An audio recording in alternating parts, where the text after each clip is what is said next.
ರಾಜ್ಯ ರಾಜಕಾರಣದಲ್ಲಿ ಅಧಿವೇಶನದ ಸಂದರ್ಭದಲ್ಲಿ ಯಾವುದೇ ಅಸ್ತ್ರಗಳನ್ನ ಬಿಜೆಪಿ ಕೊಡಬಾರದು ಅನ್ನೋ ಕಾರಣಕ್ಕೆ ಬ್ರೇಕ್ಫಾಸ್ಟ್ ಸಂಧಾನದ ನಂತರ ಅಧಿವೇಶನಕ್ಕೆ ಎಂಟ್ರಿ ಕೊಟ್ಟಿದ್ರು. ಈಗ ಡಿನ್ನರ್ ಮೀಟಿಂಗ್ಗಳ ಮೇಲೆ ಡಿನ್ನರ್ ಮೀಟಿಂಗ್ಗಳು ನಡೀತಾ ಇವೆ.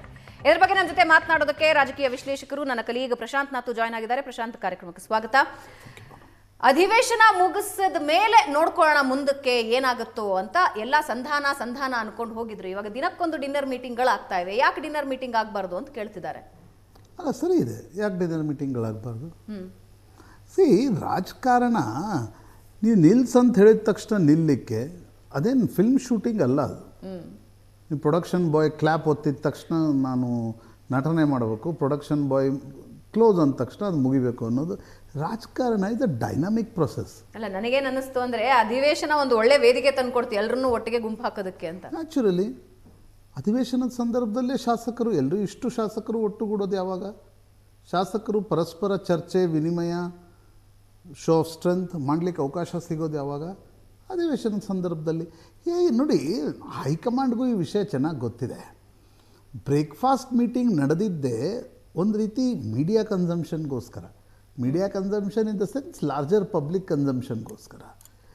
ಆದರೆ ಬ್ರೇಕ್ಫಾಸ್ಟ್ ಮೀಟಿಂಗ್ನಲ್ಲಿ ಏನೂ ಕೂಡ ಸಮಸ್ಯೆ ಇತ್ಯರ್ಥ ಆಗಿರಲಿಲ್ಲ. ಅಥವಾ ಬ್ರೇಕ್ಫಾಸ್ಟ್ ಮೀಟಿಂಗ್ ನಡೀತು ಅಂದಾಕ್ಷಣ ಅಲ್ಲೇನೋ ಚರ್ಚೆ ಆಯಿತು, ಫಾರ್ಮುಲಾ ಬಂತು ಅನ್ನೋದೇನೂ ಆಗಿರಲಿಲ್ಲ. ಲಿಟಲ್ ಬ್ರೇಕ್ ಅಂತ ಸಿಕ್ಕಿತ್ತು. ಬ್ರೇಕ್ ಇನ್ ದ ಸೆನ್ಸ್ ನನಗನ್ಸುತ್ತೆ that was a smoke screen. Okay, ಈಗ ಮಾಧ್ಯಮಗಳೇ ಈ ಸುದ್ದಿಯನ್ನು ಬಿತ್ತರಿಸ್ತಾ ಇದ್ವು. ಏನು, ಡಿ ಕೆ ಶಿವಕುಮಾರ್ ಬೆಂಬಲಿಗರು ದಿಲ್ಲಿಗೆ ಹೋಗ್ತಾ ಇದ್ದಾರೆ, ಡಿ ಕೆ ಶಿವಕುಮಾರ್ ಬೆಂಬಲಿಗರು ಡಿ ಕೆ ಮುಖ್ಯಮಂತ್ರಿ ಆಗಲೇಬೇಕು ಅಂತಿದ್ದಾರೆ, ಸಿದ್ದರಾಮಯ್ಯನವರ ಬಣ ಇಲ್ಲ ಅಂತಿದೆ. ಈ ಸುದ್ದಿಗಳ ಮಧ್ಯೆ ಇಬ್ಬರು ಕೂಡ ಸೋಷಿಯಲ್ ಮೀಡಿಯಾದಲ್ಲಿ ಒಂದು ಪೋಸ್ಟ್ ಹಾಕಿದರು, ಪರ ಮತ್ತು ವಿರುದ್ಧದ ಪೋಸ್ಟ್ಗಳನ್ನು ಹಾಕಿದರು. ಆಗ ಹೈಕಮಾಂಡ್ಗೆ ಅನ್ನಿಸ್ತು ಅದೇ ಮಾಧ್ಯಮಗಳಿಗೆ ಒಂದು ರೀತಿಯ ಕನ್ಸಂಪ್ಷನನ್ನು ಕೊಡೋದಕ್ಕೋಸ್ಕರ ಒಂದು ಬ್ರೇಕ್ಫಾಸ್ಟ್ ಮೀಟಿಂಗನ್ನು ನಡೆಸಲಾಯಿತು. ಅಲ್ಲೇನು ಚರ್ಚೆ ಅಂತೂ ಏನೂ ನಡೆದಿಲ್ಲ. ಅಲ್ಲಿ ಮೇಲುಗಡೆನೂ ಏನೂ ಚೇಂಜ್ ಆಗಿಲ್ಲ, ತಳಮಟ್ಟದಲ್ಲೂ ಕೂಡ ಏನು ಚೇಂಜ್ ಆಗಿಲ್ಲ. ಬ್ರೇಕ್ಫಾಸ್ಟ್ ನಡೆಸಿದ್ರು, ಒಂದು ಪತ್ರಿಕಾಗೋಷ್ಠಿಯನ್ನು ನಡೆಸಿದ್ರು. ಓಕೆ, ಬ್ರೇಕ್ಫಾಸ್ಟ್ನಲ್ಲೂ ಕೂಡ ಇಲ್ಲಪ್ಪ ಫಾರ್ಮುಲಾ ಬಂತು, ಜನವರಿಯಲ್ಲಿ ಬದಲಾವಣೆ, ಫೆಬ್ರವರಿಯಲ್ಲಿ ಬದಲಾವಣೆ, 5 ವರ್ಷ ಬದಲಾವಣೆ ಇಲ್ಲ. ಈ ಚರ್ಚೆ ನಿಲ್ಲುವನೆಗೇನು ನಡೆದೇ ಇಲ್ಲ. ಈ ಚರ್ಚೆ ದಿಲ್ಲಿಯಲ್ಲಿ ನಡೆಯುತ್ತೆ. ಈ ಚರ್ಚೆಯಲ್ಲಿ ಹೈಕಮಾಂಡ್ನ ನಾಯಕರು ಬೇಕಾಗ್ತಾರೆ. ಹೀಗಾಗಿ breakfast meeting was a more of A smoke screen. ಅರೆ, ಇವಾಗ ಈಗ ಡಿನ್ನರ್ ಮೀಟಿಂಗ್ಗೆ ಏನು ಅರ್ಥ? ಓಕೆ, ಇವಾಗ ಹೈಕಮಾಂಡ್ ನಿರ್ಧಾರ ಮಾಡುತ್ತೆ, ದಿಲ್ಲಿ ನಾಯಕರು ಚರ್ಚೆ ಮಾಡ್ತಾರೆ, ದಿಲ್ಲಿ ನಾಯಕರು ನಿರ್ಧಾರ ಮಾಡ್ತಾರೆ. ಅದಕ್ಕೆ ಮುಂಚೆ ಇದು ಶೋಡೌನಾ? ಶೋಡೌನ್ ಇನ್ ದ ಸೆನ್ಸ್ ಏನಾಗುತ್ತೆ, this is a more of A headline management. ಇವತ್ತು ನೀವು ಯಾಕೆ ಚರ್ಚೆ ಮಾಡ್ತಿದ್ದೀವಿ ಭವನ, ನಾವು ನೀವು ಕೂತ್ಕೊಂಡು? ಯಾಕಂದ್ರೆ ಡಿನ್ನರ್ ಮೀಟಿಂಗ್ ಮಾಡಿದ್ದಾರೆ. ಡಿನ್ನರ್ ಮೀಟಿಂಗ್ ಮಾಡಿ. ಈಗ ನಿನ್ನೆ ಏನು ಚರ್ಚೆ ಮಾಡ್ತಾ ಇದ್ವಿ? ಮುಖ್ಯಮಂತ್ರಿಗಳ ಪುತ್ರ ಡಾಕ್ಟರ್ ಯತೀಂದ್ರ ಕೊಟ್ಟಿರ್ತಕ್ಕಂಥ ಹೇಳಿಕೆಯನ್ನು ನಾವು ಚರ್ಚೆ ಮಾಡ್ತಾ ಇದ್ವಿ. ಸೋಮವಾರ ಅಧಿವೇಶನ ಓಪನ್ ಆಗ್ತಾ ಇದ್ದಂತೆ ಡಾಕ್ಟರ್ ಯತೀಂದ್ರ ಮಾಧ್ಯಮಗಳಿಗೆ ಒಬ್ಬೊಬ್ಬರಾಗಿ ಕರೆದು ಇಂಟರ್ವ್ಯೂ ಕೊಟ್ಟರು. ನಾನಂತೂ ಡಾಕ್ಟರ್ ಯತೀಂದ್ರ ಅಷ್ಟು ಓಪನ್ ಆಗಿ ಮಾಧ್ಯಮಗಳ ಜೊತೆ ಮಾತಾಡಿದ್ದನ್ನೇ ನೋಡಿರಲಿಲ್ಲ. ಎಲ್ಲ ಮಾಧ್ಯಮಗಳಿಗೂ 1-to-1 ಇಂಟರ್ವ್ಯೂ ಕೊಟ್ಟು ಹೇಳಿದರು, ನನ್ನ ತಂದೆಯೇ 5 ವರ್ಷ ಮುಖ್ಯಮಂತ್ರಿಯಾಗಿ ಮುಂದುವರಿತಾರೆ. That was also a part of headline management. B J ಪಿಯವರು ಹೇಳ್ತಾರೆ ನಮ್ಮ ಪ್ರತಿಭಟನೆಯ ತೀವ್ರತೆಯನ್ನು, ನಮ್ಮ ಪ್ರತಿಭಟನೆಯ ಎಕ್ಸ್ಪೋಜರನ್ನು ತಗ್ಗಿಸುವುದಕ್ಕೋಸ್ಕರ ಡಾಕ್ಟರ್ ಯತೀಂದ್ರ ಹೇಳಿಕೆಯನ್ನು ಕೊಟ್ಟರು ಅಂತ. ಅಲ್ಲ, ಬೋತ್ ದ ವೇಸ್ ಪ್ಲಸ್ ಆಯ್ತಲ್ಲ ಅದು. ಅಲ್ಲ, ಅದನ್ನೇ ನಾನು ಹೇಳ್ತಿದ್ದೀನಿ. ಆದರೆ ಡಾಕ್ಟರ್ ಯತೀಂದ್ರರ ಹೇಳಿಕೆ ಒಂದು ರೀತಿ ಸಿದ್ದರಾಮಯ್ಯನವ್ರಿಗೂ ಏನು ಭಾಳ ದೊಡ್ಡ ಪ್ಲಸ್ ಏನಾಗಿಲ್ಲ. ಆದರೆ ಡಾಕ್ಟರ್ ಯತೀಂದ್ರರ ಪೊಸಿಷನಿಂಗ್ ಜಾಸ್ತಿ ಆಯಿತು. ನನಗನ್ಸುತ್ತೆ ಡಾಕ್ಟರ್ ಡಿ ಕೆ ಶಿವಕುಮಾರ್ ಕೂಡ ಅದೇ ಪ್ರಯತ್ನವನ್ನು ಮಾಡ್ತಿದ್ದಾರೆ. ಅವ್ರಿಗನ್ಸುತ್ತೆ ಈ ವಿಷಯವನ್ನು ಡಿಸೆಂಬರ್ 19ರವರೆಗೆ ಜೀವಂತವಾಗಿಟ್ಟರೆ ಡಿಸೆಂಬರ್ 19ಕ್ಕೆ ನಾನು ದಿಲ್ಲಿಗೆ ಹೋಗ್ಬೋದು, ಮುಖ್ಯಮಂತ್ರಿಗಳನ್ನು ಕೂಡ ಕರಿಬೋದು, ಆಗಲೇ ಏನಾದರೂ ಚರ್ಚೆಯನ್ನು ಹೈಕಮಾಂಡ್ ಮಾಡುತ್ತಾ? ಡಿ ಕೆ ಶಿವಕುಮಾರ್ ಅವ್ರಿಗೆ ಏನು ಬೇಕಾಗಿದೆ? ಏನಕ್ಕೇನ ಹೈಕಮಾಂಡ್ ಜನವರಿಯಲ್ಲಿ ದೇವರಾಜ ಅರಸರ ರೆಕಾರ್ಡ್ ಮುರಿದ ನಂತರ ನನ್ನನ್ನು ಮುಖ್ಯಮಂತ್ರಿಯನ್ನು ಕೂರಿಸಿದರೆ ಕೇಂದ್ರದ ಬಜೆಟ್ ಫೆಬ್ರವರಿಯಲ್ಲಾದ ನಂತರ ಮಾರ್ಚಲ್ಲಿ ರಾಜ್ಯದ ಬಜೆಟ್ ಬರುತ್ತೆ.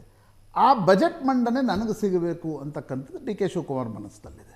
ಯಾಕಂದರೆ 28ಕ್ಕೆ ಚುನಾವಣೆ, 28ರಲ್ಲಿ ಲೇಖಾನುದಾನ ಇರುತ್ತೆ 4 ತಿಂಗಳದು. ಸೊ ಸಿಗೋದೇ 2 ಬಜೆಟ್, 26-27. ಆ ಬಜೆಟ್ಗಳನ್ನು ನನಗೆ ಕೊಡಿ ಅನ್ನೋದು ಡಿ ಕೆ ಶಿವಕುಮಾರ್ ಒತ್ತಾಯ. ಅವರೇನು ಡಿಸೆಂಬರ್ನಲ್ಲಿ ಅಧಿಕಾರ ಕೇಳ್ತಾ ಇಲ್ಲ, ಅವರು ಅಧಿಕಾರ ಉತ್ತರಾಯಣದಲ್ಲೇ ಕೇಳ್ತಿದ್ದಾರೆ. ಆದರೆ ನಾನು ಆಗಲೇ ಹೇಳಿದೆ, ಹೈಕಮಾಂಡ್ ಬಯಸಿದಾಗ ಕೂಗನ್ನು ಹಾಕೋದು, ಹೈಕಮಾಂಡ್ ಬಯಸಿದಾಗ ಕೂಗನ್ನು ನಿಲ್ಲಿಸೋದು ಪಾಲಿಟಿಕ್ಸ್ನಲ್ಲಿ ಆಗಲ್ಲ. ಎರಡೂ ಬಣಗಳು ಅಧಿವೇಶನ ಮುಗಿಯುವವರೆಗೆ ತಮ್ಮ ಪರ್ಸೆಪ್ಷನ್ ಮ್ಯಾನೇಜ್ಮೆಂಟನ್ನು ಜೀವಂತವಾಗಿಡ್ತಕ್ಕಂಥ ಪ್ರಯತ್ನವನ್ನು ಮಾಡ್ತಾ ಇವೆ. ಆ ಪ್ರಯತ್ನದ ಭಾಗವಾಗಿಯೇ ಈ ಡಿನ್ನರ್ ಮೀಟಿಂಗ್ ನಡೆದಿದೆ. ಈ ಡಿನ್ನರ್ ಮೀಟಿಂಗ್ನಲ್ಲಿ ನೀವು ನೋಡಿ, ಡಿ ಕೆ ಶಿವಕುಮಾರ್ ಹೇಳ್ತಾರೆ ಎಲ್ಲಾರು ಜಿಲ್ಲಾಧ್ಯಕ್ಷರು ಊಟಕ್ಕೆ ಕರಿತಾ ಇದ್ರು, ಬರೀ 43ಕ್ಕೆ ಯಾಕೆ ಕರೆದ್ರು? ಸಿದ್ದರಾಮಯ್ಯನವ್ರನ್ನೂ ಕರಿಬೋದಿತ್ತು ಡಿನ್ನರ್ ಮೀಟಿಂಗ್ಗೆ. ಸಿದ್ದರಾಮಯ್ಯನವ್ರನ್ನ ಕರೀಲಿಲ್ಲ, ಜಿ ಪರಮೇಶ್ವರನ್ನ ಕರೆದಿಲ್ಲ, ಡಿ ಕೆ ಶಿವಕುಮಾರನ್ನ ಡಿನ್ನರ್ ಮೀಟಿಂಗಿಗೆ ಕರೆದು ಉಳಿದ 43 ಶಾಸಕರನ್ನು ಅವರು ಕರೆದ್ರು.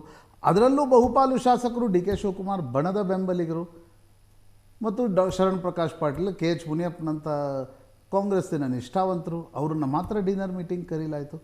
That is a way of sending message. ನೋಡಿ, ಡಿನ್ನರ್ ಮೀಟಿಂಗ್ನಲ್ಲಿ ಏನು ಡಿನ್ನರ್ ಮೀಟಿಂಗ್ ಮಾಡಿದ ತಕ್ಷಣ ಏನೋ ಬದಲಾವಣೆ ಆಗುತ್ತೆ, ಏನೋ ಯಾವುದು. ಈಗ ಡಾಕ್ಟರ್ ಯತೀಂದ್ರ ಹೇಳಿಕೆ ಕೊಟ್ಟ ತಕ್ಷಣ ಹೈಕಮಾಂಡ್ ಒಪ್ಪಿಬಿಡುತ್ತಾ? ಅಲ್ಲ, ಈ ಸಂಖ್ಯೆ ಕೌಂಟ್ ಆಗತ್ತಾ? ಎಷ್ಟು ಜನ ಎಲ್ಲಿ ಸೇರಿದ್ರು, ಯಾವ ನಾಯಕನ ಹತ್ರ ಎಷ್ಟು ಜನ ಸೇರ್ಕೊಂಡಿದ್ರು? ನೋಡಿ, ಡಿ ಕೆ ಶಿವಕುಮಾರ್ ಅವರು ಭಾಳ ಸ್ಪಷ್ಟವಾಗಿ ಗೊತ್ತಿದೆ, ಸಂಖ್ಯೆಯನ್ನು ತೆಗೆದುಕೊಳ್ಳಿಕ್ಕೆ ಈಗ ಹೋದರೆ ಸಿದ್ದರಾಮಯ್ಯನವರು ಸಂಖ್ಯೆಯನ್ನು ಸೇರಿಸ್ತಾರೆ, ನಾನು ಸಂಖ್ಯೆಯನ್ನು ಸೇರಿಸ್ತೀನಿ, ಅಲ್ಲಿಗೆ ಹೈಕಮಾಂಡ್ ಇಬ್ಬರ ಬಡೆಯೂ ಸಮಬಲ ಇದೆ, ಬೇಡ ಬಿಡಪ್ಪ ಈ ಜಗಳನೇ ಬೇಡ ಅಂತ ಜಗಳವನ್ನು ಮುಂದಕ್ಕೆ ಹಾಕ್ಬೋದು ಅಂತಕ್ಕಂಥದ್ದು ಡಿ ಕೆ ಶಿವಕುಮಾರ್ ಅವರ ಅಂದಾಜು. ಅದಕ್ಕೆ ಅವರೇನು ಹೇಳ್ತಿದ್ದಾರೆ, ಹೇಗಾದರೂ ಮಾಡಿ ಈ ವಿಷಯವನ್ನು ಬಗೆಹರಿಸಿ ಅಂದರೆ ಏನು? 5 ವರ್ಷ ಸಿದ್ದರಾಮಯ್ಯನವರು ಮುಖ್ಯಮಂತ್ರಿ ಇರಲ್ಲ, ಡಿ ಕೆ ಶಿವಕುಮಾರ್ ಕೂಡಲೇ ಮುಖ್ಯಮಂತ್ರಿ ಆಗಲಿಕ್ಕೆ ಸಿದ್ದರಾಮಯ್ಯನವರು ಬಿಡಲ್ಲ. ಹಾಗಿದ್ದಲ್ಲಿ ಇದರ ಟೈಮ್ ಲೈನ್ ಏನು? ಈಗ ದೇವರಾಜ ಅರಸರ ರೆಕಾರ್ಡ್ ಮುಗಿದ ಮೇಲೆ ಸಿದ್ದರಾಮಯ್ಯನವರು ಅಲ್ಲಿವರೆಗೆ ಸಿದ್ದರಾಮಯ್ಯನವರು ಇರಲಿ, ಆಮೇಲೆ ನಾನು ಆಗ್ತೀನಿ ಅನ್ನೋದಕ್ಕೆ D K Shivakumar mentally prepared ಆಗಿದ್ದಾರೆ ನನಗನ್ಸುತ್ತೆ. ಬಟ್ ಇಲ್ಲಿ ಕಗ್ಗಂಟೆಲ್ಲಿ ಬರುತ್ತೆ, ಮುಂದೆ ಬರುತ್ತಿದ್ದು ಅಧಿವೇಶನ ಮುಗಿದು ಜನವರಿಯಲ್ಲಿ ಈಗ ಶೂನ್ಯ ಅಂತ ಇರುತ್ತೆ. ಇಲ್ಲಿ ಉತ್ತರಾಯಣದಲ್ಲಿ ಮತ್ತೆ ಚಟುವಟಿಕೆಗಳು ಶುರು ಆದವು ಅಂತ ಜನವರಿ 15ರ ಮೇಲೆ, ಜನವರಿ 14-15ರ ಮೇಲೆ ಚಟುವಟಿಕೆಗಳು ಶುರು ಆಗ್ಬೋದು. ಆಗ ಸಿದ್ದರಾಮಯ್ಯನವರ ಬೇಡಿಕೆ ಏನಿರುತ್ತೆ ಅನ್ನೋದು ಬಹಳ ಮುಖ್ಯ. ಸಿದ್ದರಾಮಯ್ಯನವರು ಏನಾದರೂ ಇಲ್ಲ ಬಜೆಟ್ ಮಂಡನೆ ಆಗಬೇಕು, ಜಾತಿ ಗಣತಿ ನಾನು ಸರ್ಕಾರ ಒಪ್ಪಿಕೊಂಡು ಅದನ್ನು ವಿಧಾನಸಭೆಯಲ್ಲಿ ಮಂಡಿಸಿಯೇ ನಾನು ಅಧಿಕಾರದಿಂದ ಕೆಳಗಿಳಿತೀನಿ ಅಂತಕ್ಕಂಥ ಪಟ್ಟನ್ನು ಏನಾದರೂ ಸಿದ್ದರಾಮಯ್ಯನವರು ಹಾಕಿದರೆ that will be very difficult for D K Shivakumar. ಆಗ ಏನಾಗುತ್ತೆ ಅನ್ನೋದು ಭಾಳ ಮುಖ್ಯ. ಆಗ ಶೋ ಆಫ್ ಸ್ಟ್ರೆಂತ್ ಹೆಂಗಾಗತ್ತೆ? ಆಗ ಡಿ ಕೆ ಶಿವಕುಮಾರ್ ಎಲ್ಲಿವರೆಗೆ ಬಜ್ ಆಗ್ಲಿಕ್ಕೆ ತಯಾರಿದ್ದಾರೆ, ಎಲ್ಲಿವರೆಗೆ ಈಲ್ಡ್ ಆಗ್ಲಿಕ್ಕೆ ತಯಾರಿದ್ದಾರೆ? ಅಲ್ಲ, ಅದರದ್ದು ಆರಂಭಿಕ ಹಂತನ ಇದು ಯತೀಂದ್ರ ಅವ್ರ ಹೇಳಿಕೆ. ನೆಕ್ಸ್ಟ್ ಬಜೆಟ್ ವರ್ಗೂ ನಾನು ಬಿಟ್ಕೊಡೋ ಚಾನ್ಸ್ ಇಲ್ಲ ಅನ್ನೋದ್ರ ಸೂಚನೆ. ಸಿದ್ದರಾಮಯ್ಯ ಅವರು ಈ ಹಿಂದೆ ಹೇಳಿಕೆ ಕೊಟ್ಟಿದ್ದಾರೆ, ಒಂದಲ್ಲ 2 ಸಲ ಕೊಟ್ಟಿದ್ದಾರೆ, ಮುಂದಿನ ಬಜೆಟ್ ನಾನೇ ಮಾಡಿಸೋದು. ನೋಡಿ, ಡಾಕ್ಟರ್ ಯತೀಂದ್ರ ಕೂಡ ಅವರ ಹೇಳಿಕೆಯ ಬಗ್ಗೆ ಸಿದ್ದರಾಮಯ್ಯನವರ ಬಣದಲ್ಲೇನು ಭಯಂಕರ ಕುತೂಹಲ, ಬೆಂಬಲ, ಅನುಮೋದನೆ ಸಿಕ್ಕಂತಿಲ್ಲ. ಅವರ ಹೇಳಿಕೆ ಕೂಡ ಪೋಸ್ಟ್ ಸಿದ್ದರಾಮಯ್ಯ ಸಿನಾರಿಯೋದಲ್ಲಿ ನನ್ನ ಪೊಸಿಷನಿಂಗ್ ಏನು ಅನ್ನೋದು ಜಾಸ್ತಿ ಅದರಲ್ಲಿ ಇದ್ದಂಗೆ ಕಾಣುತ್ತೆ. ಇಲ್ಲಾಂದ್ರೆ ಡಾಕ್ಟರ್ ಯತೀಂದ್ರ ಪಿಕ್ಚರಲ್ಲೇ ಇರಲಿಲ್ಲ. ಏಕಾಏಕಿ 2 ದಿನ ಡಾಕ್ಟರ್ ಯತೀಂದ್ರ ನೋಡಿ, ನೀವು ಅದು ಸತೀಶ್ ಜಾರಕಿಹೊಳಿ ಹೇಳಿಕೆಯನ್ನು ಕೂಡ ನೀವು ಗಮನಿಸಿ. ನನ್ನ ತಂದೆ ರಾಜಕೀಯ ಸಂಧ್ಯಾಕಾಲದಲ್ಲಿದ್ದಾರೆ ಅನ್ನೋದನ್ನು ಡಾಕ್ಟರ್ ಯತೀಂದ್ರ ಹೇಳಿದರು. ಈಗ ಡಾಕ್ಟರ್ ಯತೀಂದ್ರ ನನ್ನ ತಂದೆ 5 ವರ್ಷ ಅಧಿಕಾರದಲ್ಲಿ ಮುಂದುವರಿತಾರೆ ಅಂತಕ್ಕಂಥದ್ದನ್ನು ಹೇಳಿ ತಮ್ಮ ಇಂಡಿವಿಜುವಲ್ ಪೊಸಿಷನಿಂಗನ್ನು ಕೂಡ ಮಾಡ್ಕೊಳ್ತಿದ್ದಾರೆ ಅಂತ ಅನ್ಸುತ್ತೆ. ನಾವು ಅನೇಕ ಬಾರಿ ಏನು ಮಾಡ್ತೀವಿ, ಈ ಹೇಳಿಕೆ ಲಾಭ ಆಗತ್ತಾ ನಷ್ಟ ಆಗತ್ತಾ? ಇವತ್ತಿನ ದಿನಮಾನದಲ್ಲಿ ಪಾಲಿಟಿಷಿಯನ್ಸ್ ಹೆಂಗೆ ಯೋಚನೆ ಮಾಡ್ತಿದ್ದಾರೆ, any publicity is good publicity. ನನಗನ್ಸುತ್ತೆ ಈಗ ಡಿ ಕೆ ಶಿವಕುಮಾರ್ ಡಿನ್ನರನ್ನು ಉದ್ಯಮಿಗಳನ್ನು ಬಿಟ್ಟು ಬರೀ ಶಾಸಕರನ್ನ ಇಟ್ಕೊಂಡು ನಡೆಸಿದರೆ ಸಿದ್ದರಾಮಯ್ಯನವ್ರ ಬಣ ಹೇಳ್ತಿತ್ತು, ಏನು ರೀ ಅದು ಹೈಕಮಾಂಡ್ ತೀರ್ಮಾನವೇ ಅಂತಿಮ ಅಂಥೇಳಿ ನೀವು ಡಿನ್ನರ್ ಮೀಟಿಂಗ್ ನಡೆಸ್ತಿದ್ದೀರಲ್ಲ ಅಂತ. ಅದಕ್ಕೆ ಗೋವಾದ ಉದ್ಯಮಿಗಳು ಬಂದರು.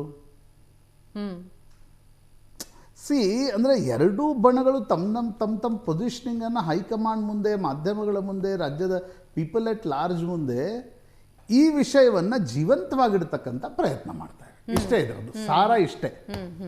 ಇದ್ರ ಜೊತೆಗೆ ಮುಂದೊಂದು ದಿನ ಸಿದ್ದರಾಮಯ್ಯ ಅವರು ಅಧಿಕಾರ ಬಿಟ್ಕೊಡ್ಬೇಕಾದ ಸಂದರ್ಭ ಬಂದರೆ ನನಗೇನು ಅನ್ನೋದು ಯತೀಂದ್ರ ಅವ್ರ ಮೈಂಡ ಮೇ ಬಿ ಇರ್ಬೋದು. ಈಗ ನಿಮ್ಮನ್ನು ನೀವು ಪೊಸಿಷನಿಂಗೇ ಮಾಡ್ಕೊಳ್ಳಿಲ್ಲ ಅಂತಂದರೆ ಇಡೀ ಬಾರ್ಗೇನಿಂಗ್ನಲ್ಲಿ ನೀವೆಲ್ಲಿರ್ತೀರಿ? ಇವತ್ತಿನ ದಿನಮಾನದಲ್ಲಿ ಹಿಂಗೂ ಒಂದಿದೆ, ನೀವು ಮಾಧ್ಯಮಗಳಲ್ಲಿ ಎಷ್ಟು ಬಲಶಾಲಿಯಾಗಿ ಕಾಣಿಸ್ಕೊಳ್ತಿರೋ ಅಷ್ಟು ಪಾಲಿಟಿಕ್ಸ್ನಲ್ಲೂ ನಿಮ್ಮ ಒಂದು ಸ್ಟೇಕ್ ಹೋಲ್ಡರ್ಶಿಪ್ ಜಾಸ್ತಿ ಇರುತ್ತೆ. ಜೋ ದಿಖೇಗಾ ವಹಿ ಬಿಖೇಗಾ ಅದು ಇರುತ್ತೆ. ಆ ಕಾರಣದಿಂದ ಕೂಡ ಡಾಕ್ಟರ್ ಯತೀಂದ್ರ ಅವ್ರಿಗೆ ಅನ್ನಿಸ್ತಾ ಇದೆ, ಈಗ ಡಾಕ್ಟರ್ ಯತೀಂದ್ರರ ಬಗ್ಗೆ ಚರ್ಚೆಯೇ ಇರಲಿಲ್ಲ, ಏಕಾಏಕಿ 2 ದಿನದಲ್ಲಿ ಡಾಕ್ಟರ್ ಯತೀಂದ್ರರ ಹೇಳಿಕೆ ಬಗ್ಗೆ ವ್ಯಾಪಕವಾಗಿರ್ತಕ್ಕಂಥ ಚರ್ಚೆ ಆಗ್ತಾ ಇದೆ. That may also be the reason ಅಂತ.